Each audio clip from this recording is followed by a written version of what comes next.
Hello, so second vlog that we're running with now. We're obviously in the second week of January, well, the second work week, I guess. I didn't do anything regarding this sort of stuff last week. I kind of felt like I just needed to get back into work, kind of keep things pushing along with client projects. And yeah, I think last week went really well. I had 12 days off over Christmas. I think the first 5 was just full on with family, and then another 7 days off, which was kind of felt like time to recover from that 5 days, but then also recover from 2025. And I don't think I was really ready to move on even after I think it was like maybe a day or two beforehand. I think it was only at that point I was like, right, you got to force yourself to move on. Like, the new year's coming, you got to sort of get cracking on with things. And it's funny, most years I think by the time it gets to the 27th, I'm already in sort of new year mode, whereas this year I really wasn't. Probably doesn't help that Stranger Things was also releasing stuff, and kind of hoping that would actually end well, and it's fine. But yeah, last week went well. One thing I do every Sunday is I sit down and kind of do a review of the week, just to see what went well, what didn't go well, and sort of what to focus on the next week. And I was kind of surprised how much actually went well, considering it's that first week back. I usually find, I thought it'd be a very slow start. Like, I thought it'd take a day or two to actually properly get back into the swing of things. I think it also helped that I basically kept it as a single project that I worked on last week, and that was the Action Links project that I mentioned in the previous video.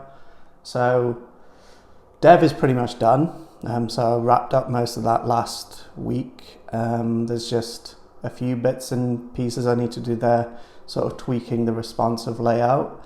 So dev's done, and then design's obviously done, other than I need to create a new graphic for the homepage hero, and then sort of update the other graphics I've already created. So that'll be going to the client at the end of the week. They'll be doing content load. But I think the nice thing about this one, and usually what happens on projects, is I'll pass a project on to the client for content load, and I'll either stall because they just haven't thought of content, whether it's written or even the assets that sort of go with it. But the way we approached this project was, which every design project should really be done, is like, we designed the website. So it's like the structure that we've chosen is based roughly on the content they're going to have. So it's not like they're having to figure out exactly what they need to say. They just need to tweak what we already kind of put in their placeholder. So that'll go to them. I've got some more design work this week for that agency design project that I mentioned pre-Christmas. So doing a bit of design work there. So yeah, I'm trying to get stuff wrapped up, because next week I'm starting a newer, bigger project, which is to help them essentially update their visual identity, update their website from a design perspective and a dev perspective. And then after that, going to have design retainer after to just roll all of this stuff out across their business. So that's the big one. And then at the end of last week, another client who I worked with maybe 2 years ago, I've worked on a number of projects with them, and then kind of things went quiet. And I think it's just because whenever they'd come to me, I'd always be busy, but they need some design help. So maybe I can fit that one in, depending how much work it is. But yeah, Q1 is already looking very, very busy for me. So done that, and then I've also got straight back into posting on LinkedIn again, creating content there. And now I want to create more of these videos and share these on YouTube. And I shared this channel with a few, hopefully you're watching this, a few sort of design friends, I guess. Messaged each other quite a bit throughout the years, or even some more recently. But yeah, I figured this channel will be sort of nice for you guys, or at least the content that I'm putting on here is kind of more geared towards my peers rather than actually trying to find clients, kind of documenting how things are going, what I'm working on, kind of behind the scenes. So yeah, if you are watching, thank you, because I've got about 12 subscribers at this point, which is, it's always weird starting from zero from anything. But I guess that's the thing, you just got to start, and then if you keep going with it, things will snowball eventually. But yeah, I think in this video, I want to show you action links in a bit more detail, maybe go through the sort of design, the structure in Figma, the different parts of it. Like, it's by no means like a full-on detailed run through of the project, but at least showing like at a high level how we approach things, and then maybe even show you sort of behind the scenes, the setup in the CMS and how all that's managed. So yeah, I'll show you that now.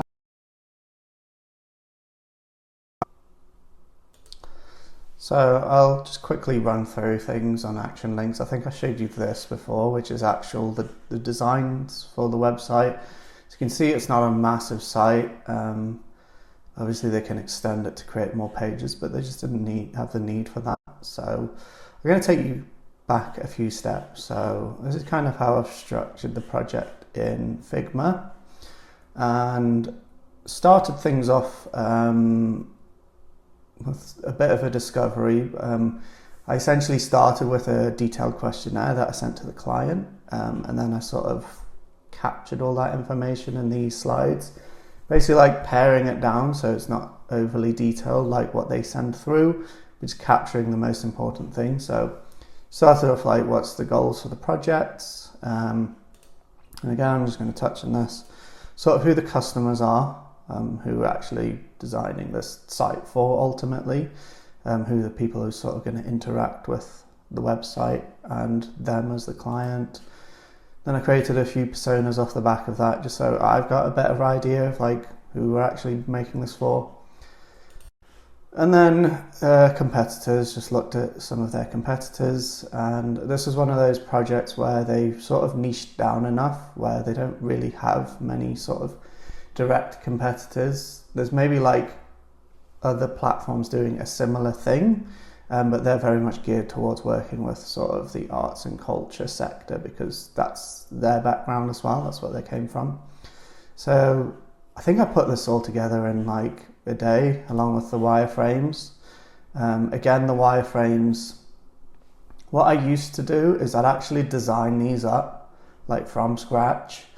But the problem I found with that is like I'd go into maybe too much detail in terms of influencing the style. So then when it came to actually designing it up, like I'd almost just be colouring it in, and that takes a while. You could obviously argue that, well, if you're doing some of the groundwork that's going to be used on the designs, but then it kind of influences you a little bit too much. But I still like the high fidelity wireframes because it kind of gets you to focus on the content and the structure before actually thinking about like, what is this going to look like? So again, I think I put all of this together in an afternoon.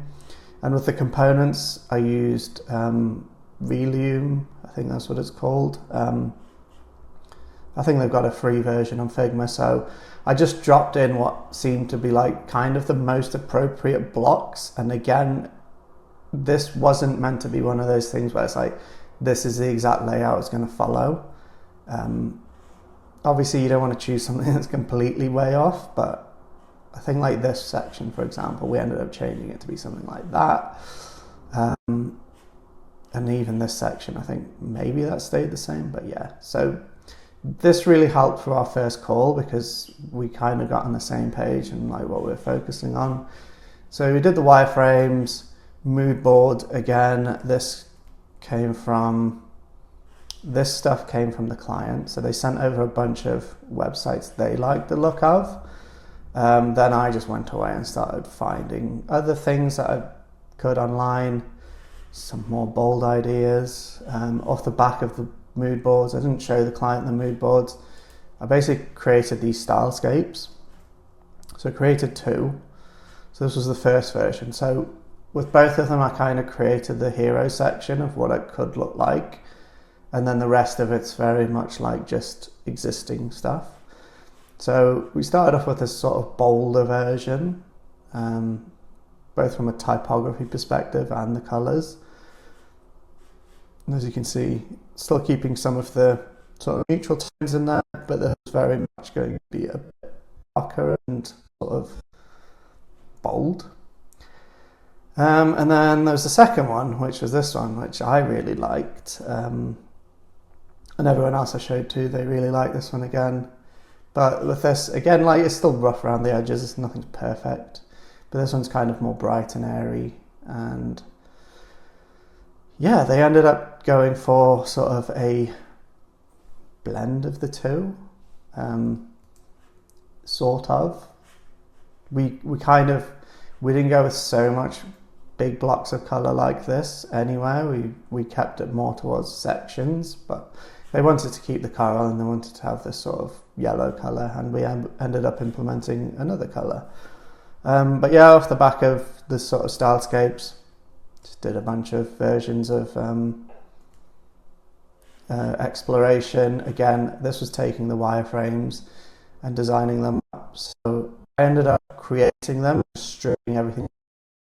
Went through quite a few versions of like trying to find the right typography, like different serif fonts, different sans serifs, and then also like for the accent colors, this was the original one, a slightly darker one, a slightly lighter one, completely different one, and again showing how that could be sort of used more throughout their design assets, not just the website. So these are like social post templates. We started playing with sort of textures, like what textures could work, blending a bunch together. V2, again, playing with type, so that's what all of that is. Trying completely different colours, seeing what this would look like if it was light on the coral instead of the dark colour. Again, playing with like these blurs and stuff. More here, this one completely wild, but yeah. Kind of goes to show like how much exploration there is, which I used to think was a bad thing in design, but it isn't. Like, it's part of the process to actually get to something good. Again, we're still refining things down, refining more sort of textures to play with. Like, this is cool. I like this blur effect. We've used it a little bit, but not too much. And even these patterns where we started here, like this is just the shape with a sort of an inner sort of feathered radial gradient, and then there's some noise on top. And then this is very much the same, but there's a progressive blur on there, which was quite interesting to recreate in Dev. We don't have the blur, but we've got the dots. So, and seeing how it could be used. So yeah, after all the exploration, we kind of figured we got to a good point, and saw how we could actually start using it in the final build. For a long time, we were using this sort of stacked hero for the homepage, but then when it came down to it, I was like, well, this layout's going to be far better in terms of showing a visual for your product and also getting across what it is. So we've got the homepage, we've got this stuff. I'm not going to run through it too much here, like I'll just show you a quick glance.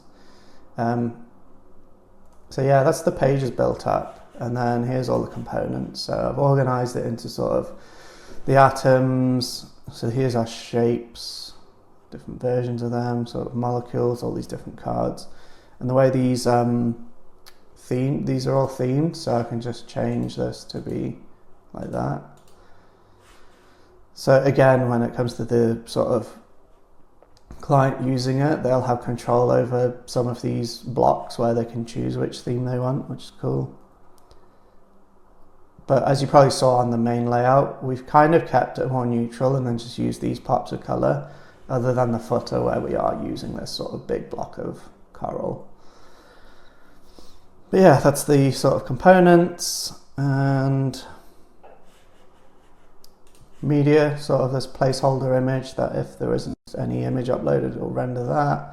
Some more graphics I've created for different parts of the site, sort of how we could display case study stuff, blog post images, And then I think I showed you this in the previous video, but this is sort of the last thing to do on the project. I need to update some of these graphics from their feedback, and then the big one's going to be the homepage graphic for the hero section, because this will be animated.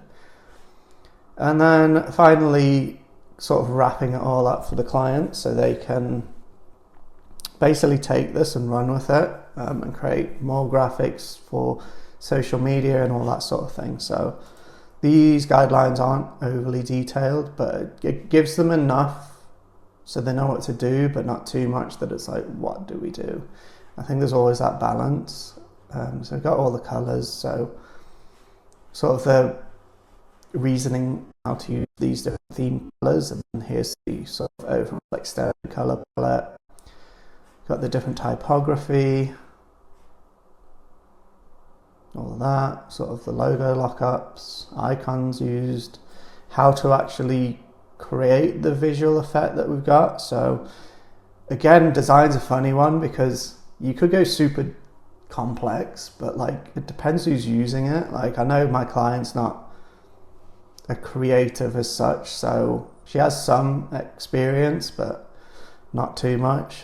So yeah, having some rules like this noise is always placed on top of everything. Then we've got the shapes that they can use, and then there's this again this dot overlay and sort of how to use it in the design software. We got illustrations, which I showed you, different social post templates that they can kind of use as a guide. And then finally, a bunch of social share graphics that are created, like templates, that they can use then to populate blog posts and things like that. So that's pretty much it at a high level. That's the project. Here's more of those sort of social templates and things. But yeah, that was the design thing. It's funny running through it now. It seems really quick, but like when you're going through all these rounds of iteration and stuff, like it takes a bit of time, but it's to be expected. So yeah, that's the design stuff. And depending on how long this video is, I might show you the sort of dev side of stuff next.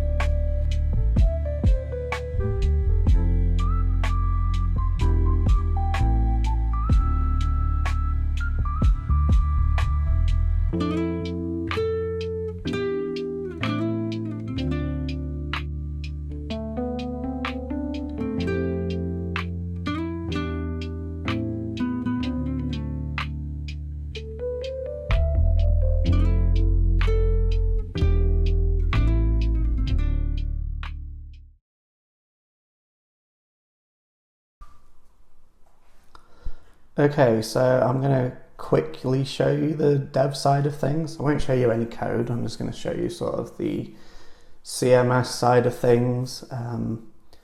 So this is built on Nuxt and Prismic, and this is a view you'll see when you're sort of creating the content model in Prismic.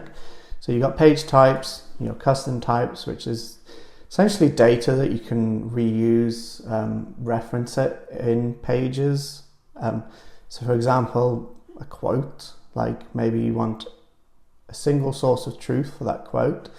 So you add the quote there and then you just reference it in a bunch of places. If you ever need to update it, you update it in that one place. So custom types, and then slices. Slices are essentially the sections that you add to a page to build it up. And again, that's the sort of dev view. I'm just going to show you a page content type. So there's no structured content on here. It's just built up through slices and then sort of SEO metadata. So this is how you'd configure it when you're building it from a dev perspective. The client doesn't see this. This is dev view. This is when you log into Prismic. This is what a content editor will see. So broken up into different spaces. We've got the main space, which is your pages, pricing, call to actions, FAQs, that sort of thing.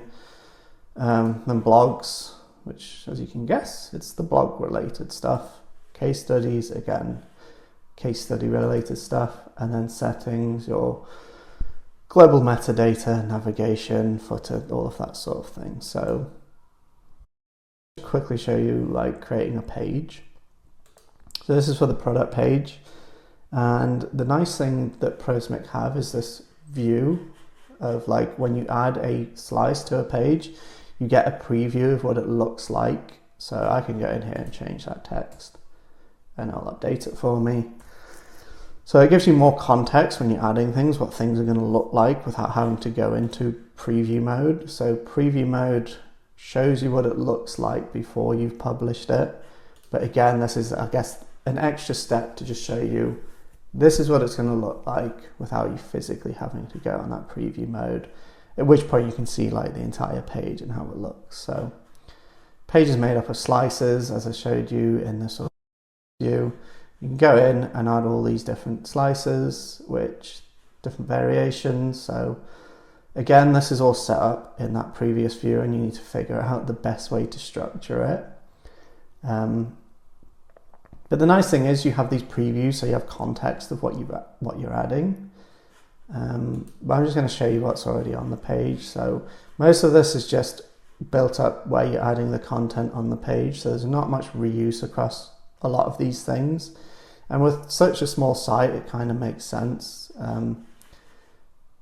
Also because just the editor experience, and I'll show you what happens when you're using more referenced content. So as I mentioned with the pricing stuff, that's using a pricing reference content type. So what they haven't done is they can't pull through that that reference document data and resolve it here to show you, but it still works. But the annoying thing is, from an editor's perspective, you can't go in here and click on this to then go to that document, or even open it in a side panel or something to edit the content, which on a small site, it's not a massive deal.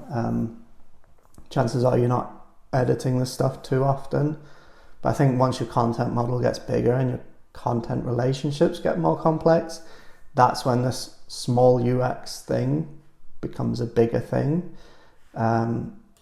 So as you can see, you go in there, you pick a referenced pricing content type, you can change the color of this. But I'll show you like that pricing block here. So this is where all that data is coming from. So all of that is then being pulled through into that slice on that product page. It'd just be nice if you were on the product page and you clicked on it, you could then see this and edit it there without having to leave the page. Maybe they'll do it at some point, but they haven't yet. So that's pretty much Prismic. Like, it's fairly intuitive, it's not overly complicated. There's certain limitations you get with certain things, like repeatable fields inside repeatable fields isn't something they've sort of figured out yet. So not that one, this one here, where you could see this as like the tabs are an array, these blocks are an array, but you can't have an array inside of an array. So you kind of have to say, right, you've got 4 tabs and then the items in here is a repeatable field, essentially an array. So hopefully they'll figure that out at some point as well. But yeah, that's just the CMS side of things. I'll show you the sort of preview images that I showed you in the design earlier. So you can see them being used here. It'd be nice to sort of generate them at build, but there's no time on this project. So just leaving it as a template in design and then upload. And then the actual build side of things, this is what it currently looks like. So I'm basically at the point now where I am optimizing the responsive layout and then adding interactions to things. So with this one, I'm doing less is more. Like, don't want to distract the users too much. Like, we're trying to get the information across to them. So there's a few things like that when it comes into view, highlights. Obviously I have hover states, which is always good. Gives user context of like this does something. This will be an animation, which hopefully will be Lottie once I've done it. But yeah, there's not too many sort of crazy animations throughout. There's just micro interactions really, which I think for this kind of project makes total sense. But yeah, I think that's pretty much it from the dev side of things. Hopefully in the next video I can sort of show you this animation, because hopefully it'll be done and signed off and in. So I think I'll leave this video there for now, and I'll catch you in the next one.